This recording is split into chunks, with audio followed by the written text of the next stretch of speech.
ಅಲ್ಲ ಸರ್, ಇನ್ನೊಂದು ಏನಂದ್ರೆ ಇಲ್ಲಿ ಬಂದಿರೋದು ಇವತ್ತು ಯೂನಿಫಾರ್ಮ್ ಬಂದಿರೋದು ಅಗತ್ಯ ಏನಂದ್ರೆ ಸರ್, ವಿಶೇಷವಾಗಿ ಇಡೀ ಇತಿಹಾಸದಲ್ಲಿ ಅಲೆಮಾರಿಗಳೆಲ್ಲ ನಿಮ್ಮ ಬಗ್ಗೆ ನಿಮಗೆಲ್ಲ ಗೊತ್ತು. ಅಲೆಮಾರಿಗಳು ಏನು ಅಂತಲೂ ಗೊತ್ತು ಸರ್. ದಯವಿಟ್ಟು ನಾನು ಮನಸ್ಪೂರ್ವಕವಾಗಿ ಇವತ್ತು ಮಾತಾಡಬೇಕು ಅಂತ ಇದ್ದೀನಿ ಸರ್. ಒಂದು, ನಾನು ಸರ್ಕಾರದಿಂದ ಕೊಡುವಂಥ ಅಮೌಂಟನ್ನು ಸತ್ವಾಗಲ ಮನೆ ಕಟ್ಟಕ್ಕಾಗಲ್ಲ ಸರ್. ಬೇರೆ ಮಾಳಿಗೆತ್ತಿದ್ದ ತೂರಿ ಆಗೋಗುತ್ತೆ ಸರ್.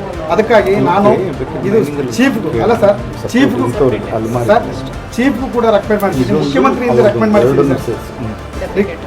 ಚೀಫ್ಗೂ ರೆಕಮೆಂಡ್ ಮಾಡಿಸಿದ್ದೀನಿ. ಗಣಿಬಾಧಿತ ಪ್ರದೇಶದಲ್ಲಿ ವ್ಯಾಪ್ತಿಯಲ್ಲಿರೋದ್ರಿಂದ ಇದೊಂದು ಗೌಡಿಗೆರೆ ಸೇರೋ ನಂಬರ್ ನೀವು ಶಾಶ್ವತವಾಗಿ ನಿಮ್ಮ ಹೆಸರು ಫೋಟೋ ಇಟ್ಕೊಳ್ತೀರಾ ಸರ್. ಸರ್ ದಯವಿಟ್ಟು ಮಾತಾಡ್ತೀವಿ, ಮಾತಾಡ್ಕೊಂಡಿದ್ದೀವಿ. ನಾನು ಎಲ್ಲರಿಗೂ ತಿಳಿಸಿ ಬಂದೀನಿ ಸರ್. ಮುಖ್ಯಮಂತ್ರಿಗೂ ಕೊಟ್ಟಿದ್ದೀನಿ ಮತ್ತು ಚೀಫಿಗೆ ಕೊಟ್ಟಿದ್ದೀನಿ ಸರ್. ಆಮೇಲೆ ನಿಮಗೆ ಹೇಳ್ಬೇಕಾಗಿಲ್ಲ ಸರ್.